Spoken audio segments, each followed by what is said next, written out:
মেয়েটি এই বাড়িটায় থাকে। ডালির মতে এই মেয়েটিকেও দেখেছিল গোবিন্দকে স্ট্রেচারে করে অপারেশন থিয়েটারে নিয়ে যেতে। সর্ষের মধ্যে ভূত আছে, কিছু না কিছু একটা প্রবলেম তো আছেই।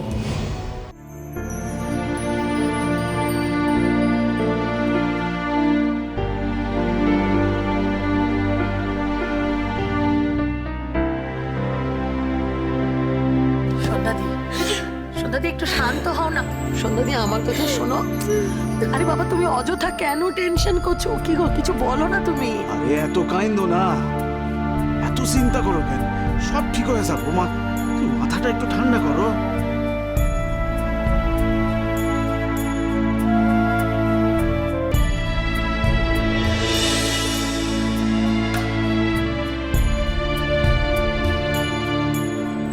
ওই তো গোবিন্দ ডালি এসে গেছে।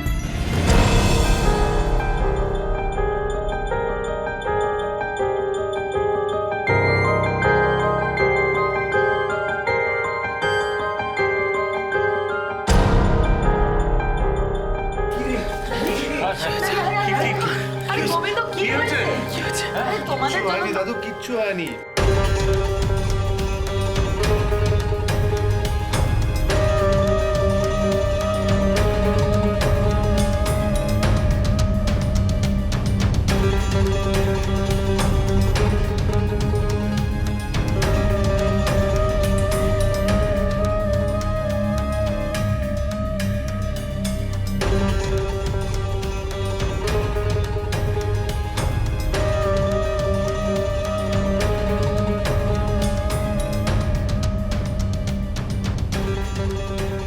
ঠিক আছে, যা যা যা বিশ্রাম কর, যা। চলো। আমরা যা ভয় পেয়ে গেছিলাম না। না না, ভয় পাওয়ার কিছু নেই।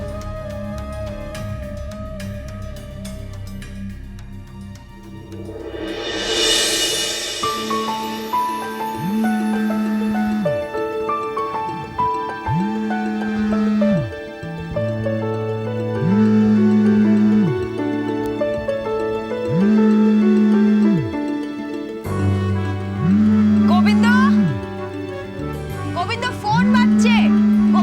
গোবিন্দ,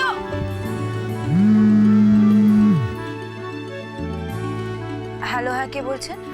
আমি বলছি। আপনি কে বলছেন? বাহ, আপনি ফোন করেছেন আর আপনি বলবেন না কে বলছেন? আশ্চর্য, এটা আমার হাজবেন্ডের নাম্বার।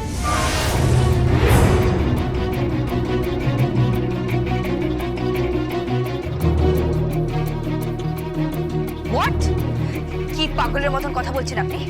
আপনার হাজবেন্ড মানে? এই কে বলছেন আপনি? না না না, কে বলছেনটাকে আপনি? আমি পূর্বী বলছি।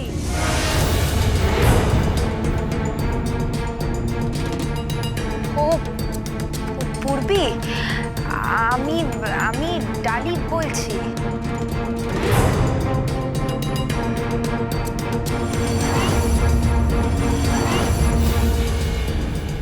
ডালি,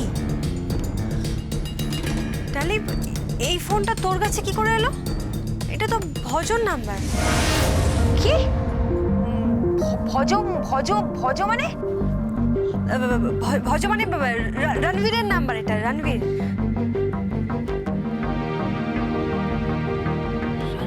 সিং এর ফোন গোবিন্দর কাছে। হ্যালো পূর্বী, না মানে ফোনটা তো গোবিন্দর কাছে। কি হয়েছে কি ডালি? না, পূর্বীর ফোন এসেছে এই ফোনটায়। এই এই গোবিন্দ, এই ফোনটা কার বলো তো?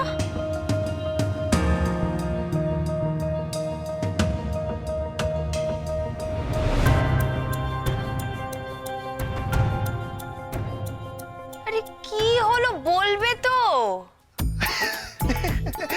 আরে আর বলো না ডালি, মানে আর বলো না। দেখি দেখি দেখি দেখি, আরে পূর্বীর বর, বুঝলে, পূর্বীর বর এই ফোনটা হাসপাতালে ফেলে রেখে চলে গেছে, তাই জন্য। এক মিনিট। হ্যালো পূর্বী, আরে তোর বরের ফোনটা তো আমার কাছে রয়ে গেছে। কিভাবে? কিভাবে আরে তোর বর বুঝলি আজকে আমাদের ওই হাসপাতালে এসেছিল ওই কেউ একজন অসুস্থ হয়েছিল, তো এসে ওই যাওয়ার সময় রিসেপশনে ফোনটা ফেলে রেখে চলে গেছে। কিন্তু ভজ তো আমাকে তেমন কিছু বলেনি।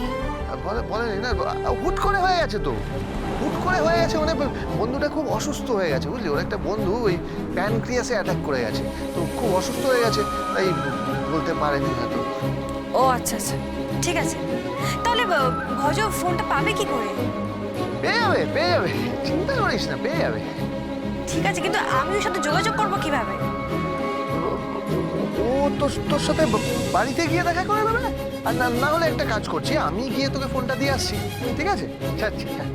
ও হ্যাঁ পূর্বী, কংগ্রাচুলেশন। কিসের জন্য? শুনলাম তোরা হানিমুনে যাচ্ছিস। Thank you so very much. Enjoy করিস, জমিয়ে এনজয় করিস, ঠিক আছে? টাটা।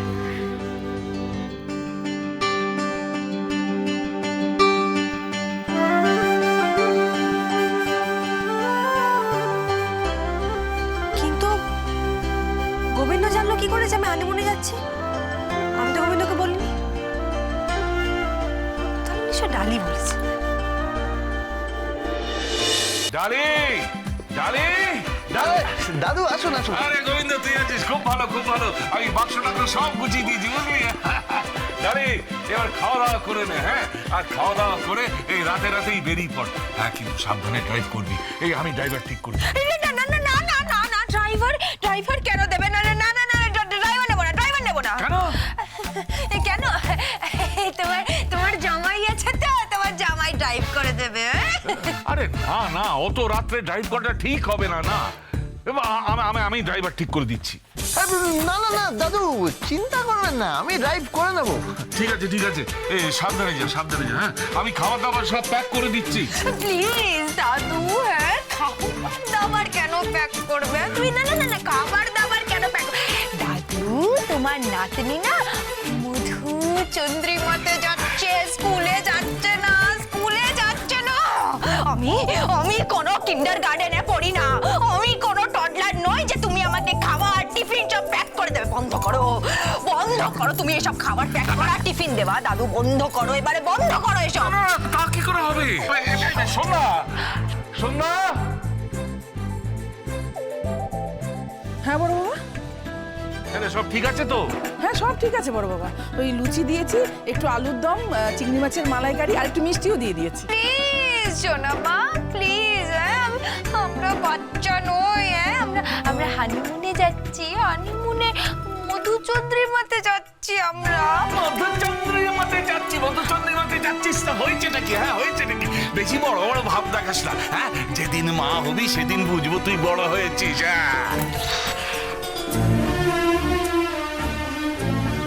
থাক, অত লজ্জা হইতে হবে না। সাবধানে যাস মা, সাবধানে যাস।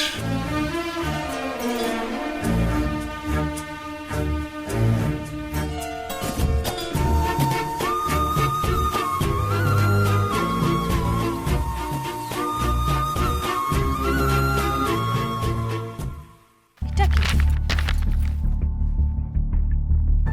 প্রেসক্রিপশন? ওমা, প্রেসক্রিপশনে তো গোবিন্দর নাম লেখা আছে। গোবিন্দর প্রেসক্রিপশন ভজর পকেটে কেন?